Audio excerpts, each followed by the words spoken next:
Hello everyone, कैसे हैं आप सब लोग। आज हम किसी भी चीज़ पे पढ़ाई नहीं करेंगे। आज जिस टॉपिक पे हम बात करेंगे ये काफ़ी ज़्यादा इम्पॉर्टेंट है आप लोगों के लिए। आप लोगों को मैं शॉर्ट में ही चीज़ें समझाऊंगा, लेकिन ध्यान से सुनिएगा। जो भी चीज़ हम आज बात करेंगे, बहुत सारे बच्चों के मैसेजेस आ रहे हैं, काफ़ी टाइम से हमारे यहाँ से भी लेक्चर्स अपलोड नहीं हो पा रहे। बच्चों का एक ही क्वेश्चन आ रहा है कि अब पढ़ाई नहीं हो रही, क्या किया जाए। क्योंकि बहुत सारे लोगों को जॉब को लेकर स्ट्रेस है, एग्ज़ाम कब होगा उसको लेकर स्ट्रेस है, पढ़ाई किस तरह से कंटिन्यू की जाए, रिस्पॉन्सिबिलिटीज़ बहुत सारी हैं, बहुत ही सारे इस तरह के मैसेजेस आ रहे हैं। तो आज जो हम बात करेंगे ये आप लोगों की जितनी भी हिम्मत बिखर गई है उसे एक साथ करने के लिए हम इस टॉपिक पे बात करेंगे। आपके सिर्फ 7 से 8 मिनट में लूँगा, लेकिन इस लेक्चर के बाद, इस वीडियो के बाद आप लोगों को खुद में काफ़ी फ़र्क महसूस होगा। तो चलिए बात करते हैं आज हम थोड़ा सा डिटेल में।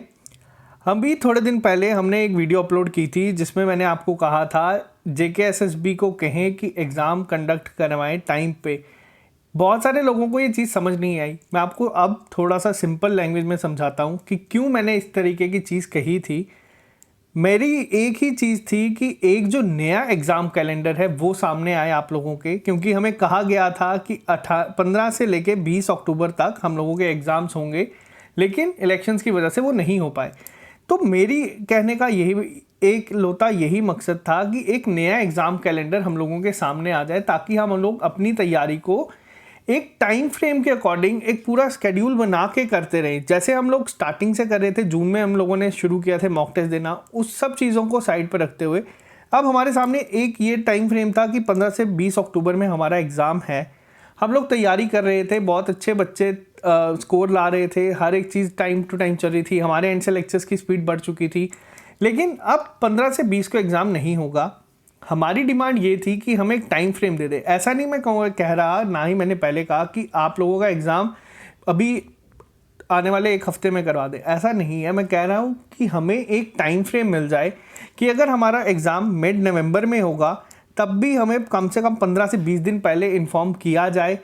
अगर हमारा एग्ज़ाम दिसंबर में होगा, इलेक्शंस के बाद होगा या जिस भी तरीके से होगा, एटलीस्ट हमें इन्फॉर्म किया जाए ताकि हम लोग चीज़ें करें। क्योंकि अब बीच में क्या होता है, बहुत सारे बच्चे जो थे, मैं आपको मैंने पहले भी बताया था, 3 तरह के बच्चे हैं।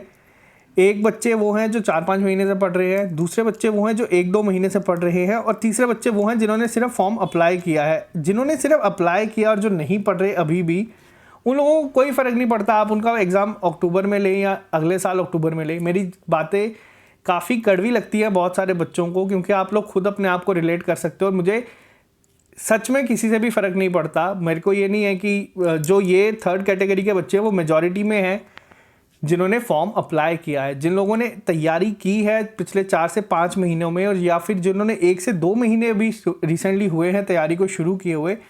आप लोगों को डिस्ट्रैक्ट नहीं होना है, आप लोगों की तैयारी चलते रहनी चाहिए। लेकिन हमारी ये जो डिमांड थी, जो हम लोगों ने कहा था आप लोगों को भी उठाने के लिए, इससे क्या होगा, आपको एक डेट मिलेगी। अगर आपका एक एग्ज़ाम नवंबर मिड में होगा तब भी आपको पता चलेगा, दिसंबर में होगा तब भी आपको पता चलेगा। तो ये आप लोगों के लिए काफ़ी बेनिफिशियल होगा।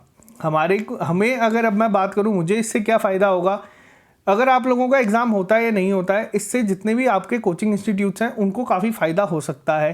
क्योंकि आप लोगों को पता है कि अभी परमिशन मिल चुकी है कि आप लोग ऑफलाइन बैचेस भी स्टार्ट कर सकते हैं। लेकिन मैं आप लोगों के लिए ये चीज़ कह रहा हूँ कि आपको ये चीज़ समझनी है। आप लोगों को नया एग्ज़ाम कैलेंडर अगर मिलता है, आप लोगों का इसमें बहुत फ़ायदा होगा, और फास्ट ट्रैक रिक्रूटमेंट जो एक्चुअल में थी उसे कंडक्ट किया जाए, ताकि आप लोगों का जितना टाइम वेस्ट हो चुका है।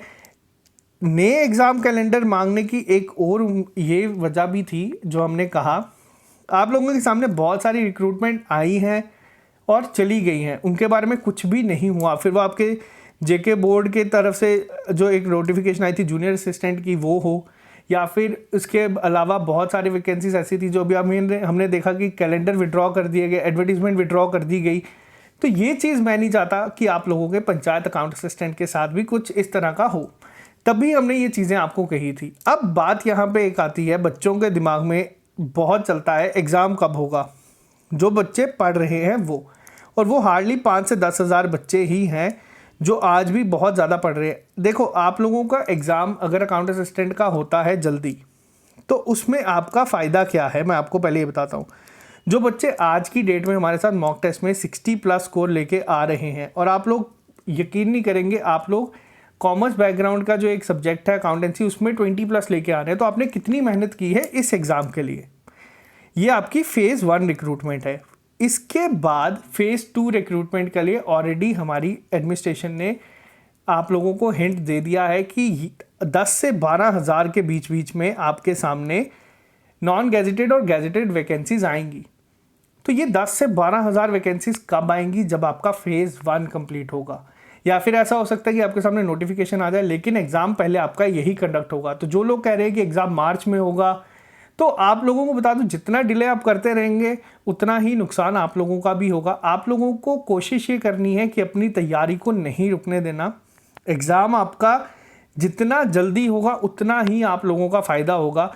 हमारा क्या फ़ायदा होगा, मैं आज भी यहाँ पे एक लेक्चर सीरीज़ अगर स्टार्ट कर दूँ करंट अफेयर्स की, या कोई भी, हमारे सब्सक्राइबर्स सब ऑन एवरेज स्पीड में बढ़ते रहेंगे हमें, लेकिन मेन मोटिव जो है आप लोगों को चीज़ समझाने का वो यही है कि अगर आपका ये एग्ज़ाम में आप इतना अच्छा कर रहे हैं तो आपको इस पे ही सिर्फ नहीं रुक के रहना है। फेज़ 1 में आपको गैजेटेड नॉन गैजेटेड के लिए भी जाना है।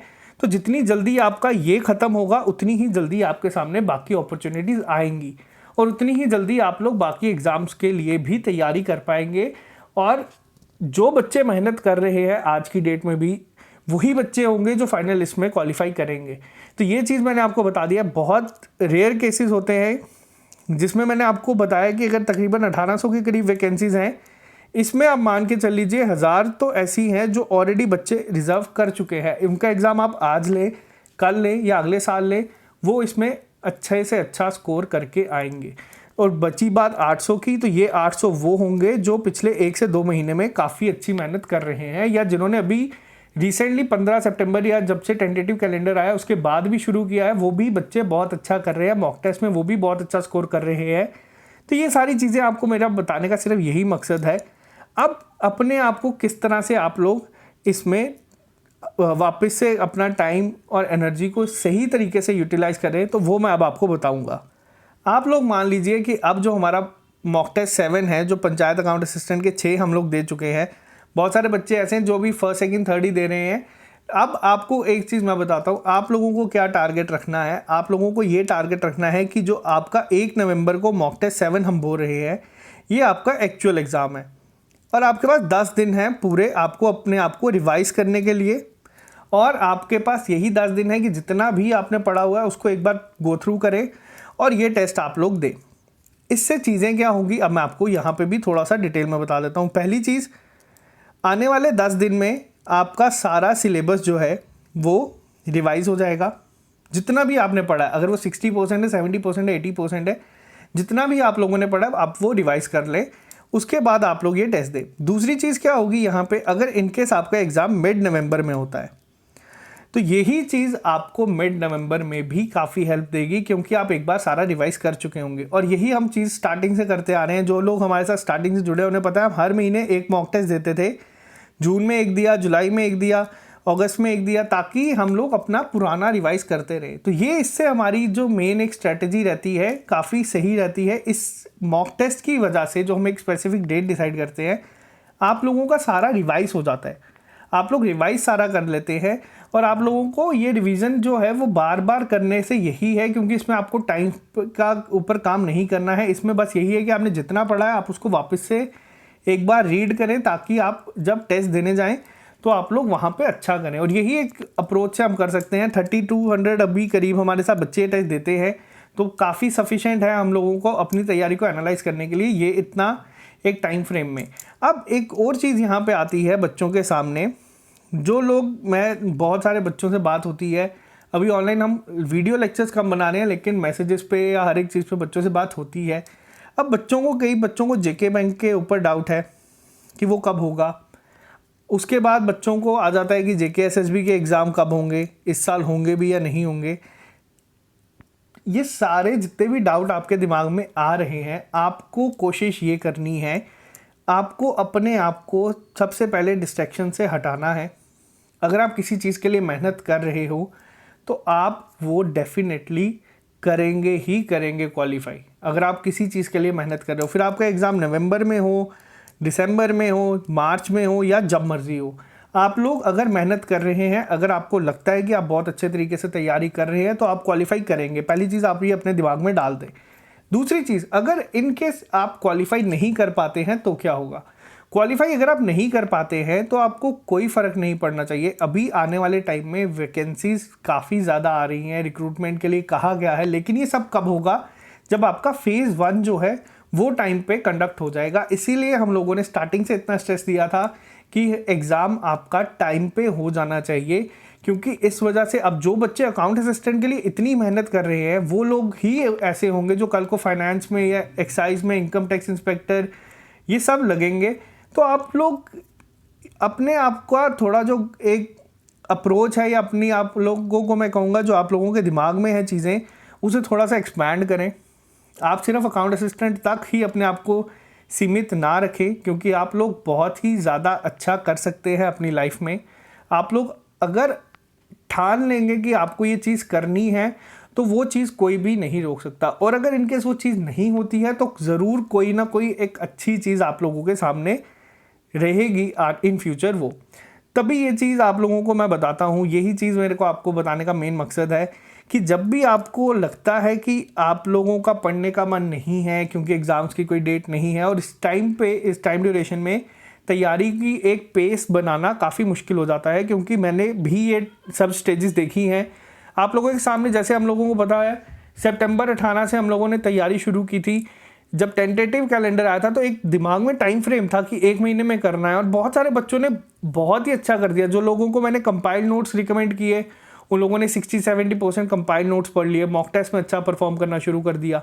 तो यही एक चीज़ मैं आपको बस यही कह रहा हूँ कि आप अभी एक अगर आप लोगों के सामने नहीं है यहाँ पे कि एग्ज़ाम कब होगा कब नहीं, एक टाइम फ्रेम नहीं है, तो मैं आपको टाइम फ्रेम यहाँ पे इस तरीके का बनाने की कोशिश हमने पहले भी की थी और इसी तरीके से हम लोग चीज़ें कर रहे हैं। ऐसा नहीं है कि हम आज ही बना रहे हैं। मॉक टेस्ट 7 आपको जो मैंने बोला है 1 नवंबर वाला, बहुत सारे बच्चे ऐसे हैं जिन्होंने 2nd या 3rd मॉक टेस्ट पे ही हैं।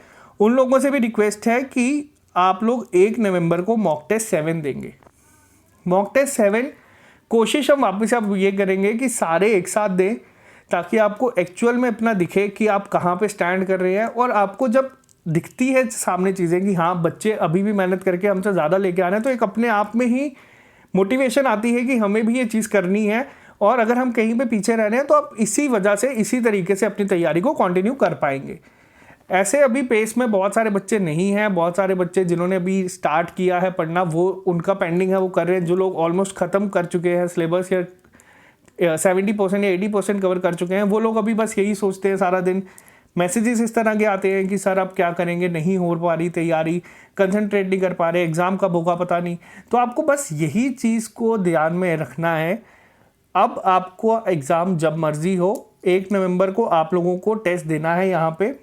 उसके बाद मेरी कोशिश अब ये रहेगी कि जो आपके करंट अफेयर्स हैं मार्च, अप्रैल, मई, जून, ये आपके मैं 31 अक्टूबर से पहले ख़त्म कर दूं, क्योंकि 3 से 4 एक साथ छुट्टियां आ रही हैं और इसमें काफ़ी टाइम लगता है। आपको पूरे 500-600 करंट अफेयर्स में से 70-80 करंट अफेयर्स को निकालना है जो आपके एग्ज़ाम में पूछे जा सकते हैं, फिर MCQ फॉर्मेट में डालना है, फिर वीडियो बनानी है, तो इसीलिए टाइम लग रहा है। लेकिन अब मैं कोशिश ये करूँगा कि मैं जल्द से जल्द आप लोगों का ये ख़त्म करवा के करंट अफेयर्स का पार्ट जो बहुत इंपॉर्टेंट होगा आपके लिए, GK with special reference to J&K में, तो इसी के साथ आप लोगों की तैयारी कंटिन्यू रहेगी। तो आज सिर्फ आपके लिए यही है।